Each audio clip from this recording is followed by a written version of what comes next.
UGC NET examination दे दिया, अब कंफ्यूजन है कि इसके बाद क्या। PhD research examination basically 3 parts में अंडरस्टैंड किया जाता है, द नेट प्लस जेआरएफ। जो चीज होती है qualified for NET means your third category will come as qualified for PhD only. इसके बाद आप रिसर्च के लिए जा सकते हो बिकॉज पीएचडी के कॉलेज शॉर्टलिस्ट करना स्टार्ट कर सकते हैं। टॉपिक है वो कितना अच्छा है। The fellowship might range from 8 to 15,000 rupees if you are qualified, if you are not qualified for NET. UGC NET examination दे दिया, अब कंफ्यूजन है कि इसके बाद क्या। PhD research work teaching job confusion, right? So hi guys, my name is Shruti and I am an assistant professor. You can call me the Gen Z professor, and in this video we will be discussing about all the queries that comes after giving the NET examination. सबसे पहले समझते हैं exam है क्या। So UGC NET examination basically 3 parts में understand किया जा सकता है। The very first part is that the person will qualify for the net plus JRF, जो सबसे हाईएस्ट कैटेगरी होती है, and only 1% of the person can qualify that category.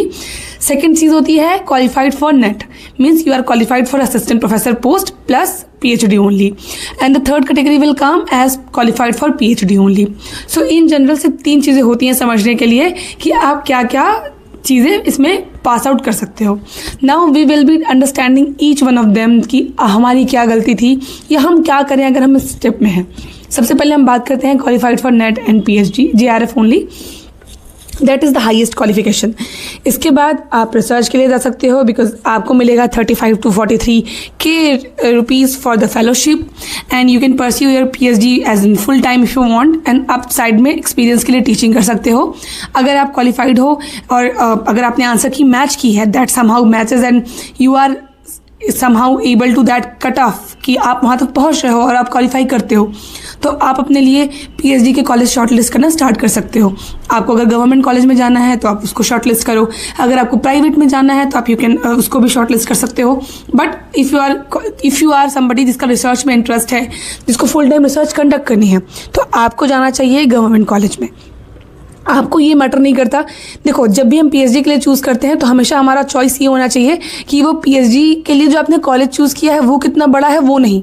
हमारी प्रेफरेंस होना चाहिए कि जो हमारा टॉपिक है वो कितना अच्छा है। So the very first thing is कि चूज़ और सेलेक्ट द कॉलेजेस जहाँ पे पीएचडी का एप्लीकेशन अभी चल रहा है, उसे चूज़ करो। सेकेंड थिंग, क्या टॉपिक है वो डिसाइड करो because it is something that will take time, उसके लिए लिटरेचर रिव्यू बहुत कुछ चीज़ें करनी पड़ती हैं।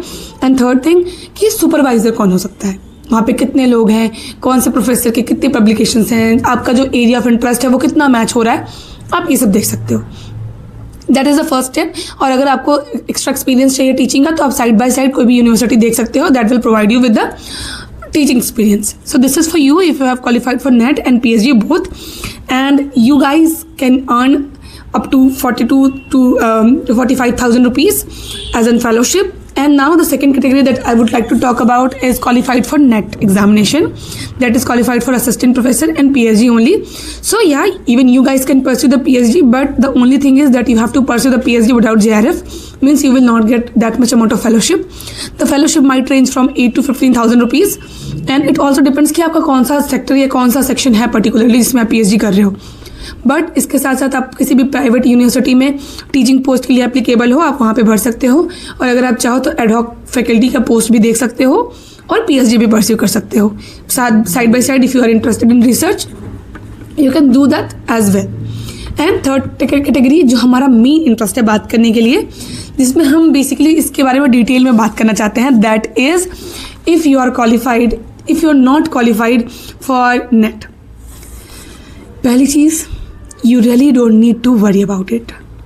I know that's a tough phase, but ये end नहीं है, that's just a starting. Not if it's not today, but tomorrow you will be able to qualify your examination for sure. आपके लिए सबसे बड़ी और सबसे important strategy है to find out your points जहाँ पे आपने लैग किया। अगर अपने आंसर की मैच की होगी, आपको पता चला होगा कि क्या आपके वीक पॉइंट्स हैं। So work on your weak points. Make a strategy that somehow works on your weak points. Focus on that. Side by side, also focus on your strong point to make it more stronger. So you have to prepare a proper strategy कि कैसे पढ़ना है, कितना पढ़ना है, paper 1 strong है, paper 2 strong है, जो भी आपका स्ट्रॉन्ग है उस पर थोड़ा कम ध्यान दो, जो आपका वीक पॉइंट है उस पर ज़्यादा ध्यान दो, and somehow able to you have to maintain that thing कि हमारी स्ट्रेटेजी क्या होनी चाहिए एग्ज़ाम के लिए। उसके बाद सेल्फ डाउट बिल्कुल नहीं करना है। आई नो इस टाइम पे आपको कंपैरिजन होता है कि अरे यार ये तो मुझसे अच्छा नहीं था, उसका कैसे हो गया, होता है, that's a general phase, we all have been went through this, and as an जल्दी professor even I had so much in my plate when I was doing the same net examination preparation. So इस time पे self doubt बिल्कुल नहीं करना है। जो आप कर रहे हो that is the only thing that you can do. इसकी अपनी स्ट्रेटजी को मेंटेन करो।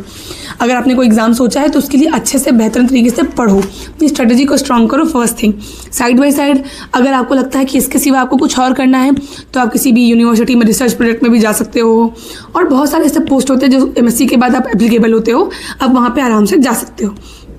री अटेम्प्ट करो। और अगर आपको PhD भरना है, आपको लगता है कि this net examination is taking too much time, तो आप यूनिवर्सिटीज़ अपना पर्सनल एग्ज़ाम भी करवाती हैं फॉर द PhD एडमिशन, तो आप उसके लिए यूनिवर्सिटी का पर्सनल एग्ज़ाम भी दे सकते हो।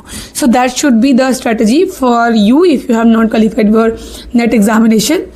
And lastly the one thing that I want to say is कि UGC नेट एग्जामिनेशन बस एक एग्ज़ाम है, पूरी रेस नहीं।